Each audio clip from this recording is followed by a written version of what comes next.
ವೀಕ್ಷಕರೇ ನಮಸ್ಕಾರ. ತಮ್ಮ ಪರಿಚಯ ವಾಹಿನಿಗೆ ಸುಸ್ವಾಗತ. ಆತ್ಮೀಯರೇ, ತಮಗೆಲ್ಲ ತಿಳಿದಿರುವಂತೆ ನಮ್ಮ ಸನಾತನ ಹಿಂದೂ ಸಂಸ್ಕೃತಿಯಲ್ಲಿ ದಿನಕ್ಕೆರಡು ಬಾರಿಯಂತೆ, ಅಂದರೆ ಮುಂಜಾನೆ ಮತ್ತು ಮುಸ್ಸಂಜೆಯ ವೇಳೆಯಲ್ಲಿ ಪೂಜಾ ಕೋಣೆಯಲ್ಲಿ ದೀಪ ಬೆಳಗುವುದು ಪದ್ಧತಿಯಾಗಿದೆ. ಹೀಗೆ ದೇವರ ಮುಂದೆ ದೀಪವನ್ನು ಬೆಳಗುವುದು ದೇವತೆಗಳನ್ನು ಮನೆಗೆ ಆಹ್ವಾನಿಸುವ ಹಾಗೂ ಅವರ ಆಶೀರ್ವಾದವನ್ನು ಪಡೆಯುವ ಒಂದು ಮಾರ್ಗ.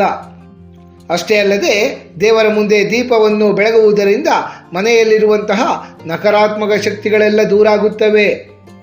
ದೇವರ ಮುಂದೆ ದೀಪವನ್ನು ಬೆಳಗಲು ಸಹ ಶಾಸ್ತ್ರೋಕ್ತವಾದ ವಿಧಾನವೇ ಇದೆ.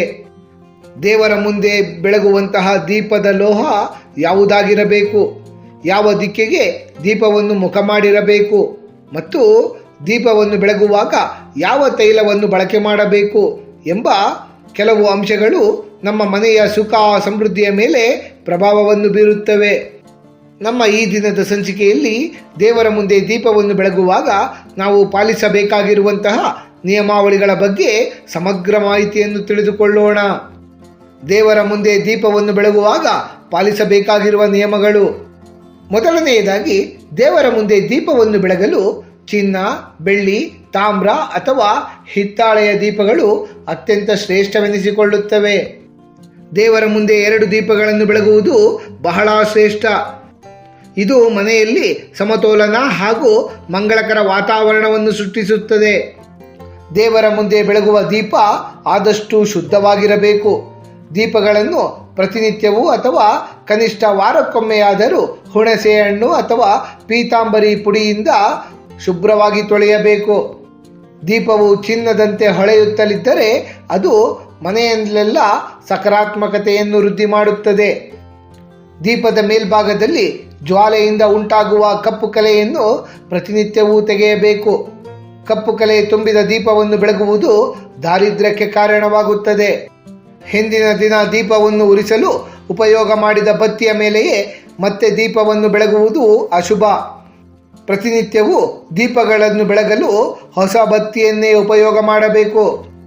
ಅನೇಕರು ಸಮಯ ಉಳಿಸಲು ಅಥವಾ ಸುಲಭವಾಗಲೆಂದು ಒಂದು ದೀಪದಿಂದಲೇ ಮತ್ತೊಂದು ದೀಪವನ್ನು ಬೆಳಗಿಸುತ್ತಾರೆ. ಆದರೆ ಶಾಸ್ತ್ರದ ಪ್ರಕಾರ ಇದು ತಪ್ಪು.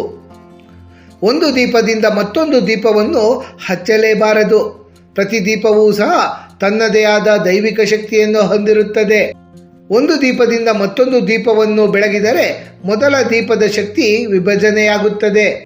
ಹಾಗಾಗಿಯೇ ಪ್ರತಿ ದೀಪವನ್ನು ಬೆಳಗಿಸುವಾಗಲೂ ಪ್ರತ್ಯೇಕವಾದ ಬೆಂಕಿ ಕಡ್ಡಿಯ ಜ್ವಾಲೆಯನ್ನು ಬಳಸಬೇಕು. ಪ್ರತಿ ದೀಪವನ್ನು ಸಹ ಪ್ರತ್ಯೇಕವಾಗಿ ಬೆಳಗುವುದರಿಂದ ಮಾತ್ರ ನಮಗೆ ಆ ಪೂಜೆಯ ಸಂಪೂರ್ಣ ಫಲ ದೊರೆಯುತ್ತದೆ.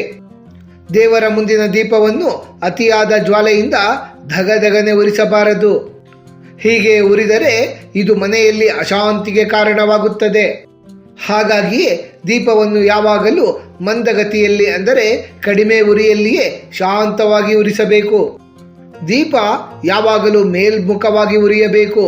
ಇದು ಮನುಷ್ಯನ ಆಧ್ಯಾತ್ಮಿಕ ಬೆಳವಣಿಗೆಯನ್ನು ಸೂಚಿಸುತ್ತದೆ. ದೀಪವನ್ನು ನೇರವಾಗಿ ನೆಲದ ಮೇಲೆ ಇರಿಸಬಾರದು. ಅದರ ಕೆಳಗೆ ಒಂದು ಚಿಕ್ಕ ತಟ್ಟೆಯನ್ನಿಟ್ಟು, ಮರದ ಮಣೆಯನ್ನಿಟ್ಟು ಅಥವಾ ಅಕ್ಕಿ ಕಾಳುಗಳನ್ನಿಟ್ಟು ಅದರ ಮೇಲೆ ದೀಪವನ್ನು ಬೆಳಗಿಸಬೇಕು. ದೀಪಗಳನ್ನು ಬೆಳಗಲು ಶುದ್ಧವಾದ ಹತ್ತಿಯ ಬತ್ತಿಗಳನ್ನೇ ಬಳಕೆ ಮಾಡಬೇಕು. ಸಾಮಾನ್ಯವಾಗಿ 2 ಬತ್ತಿಗಳನ್ನು ಸೇರಿಸಿ ಒಂದು ಬತ್ತಿಯನ್ನು ಮಾಡಿ ದೀಪವನ್ನು ಬೆಳಗಿಸಬೇಕು. ಜೋಡಿ ಬತ್ತಿಗಳನ್ನು ದಂಪತಿ ಬತ್ತಿ ಎಂದು ಕರೆಯಲಾಗುತ್ತದೆ. ಇದು ಕುಟುಂಬದ ಒಗ್ಗಟ್ಟಿನ ಸಂಕೇತ. ವಿಶೇಷ ಪೂಜೆಗಳಿದ್ದಾಗ 5 ಬತ್ತಿಗಳ ದೀಪಗಳನ್ನು ಸಹ ಬೆಳಗಬಹುದು.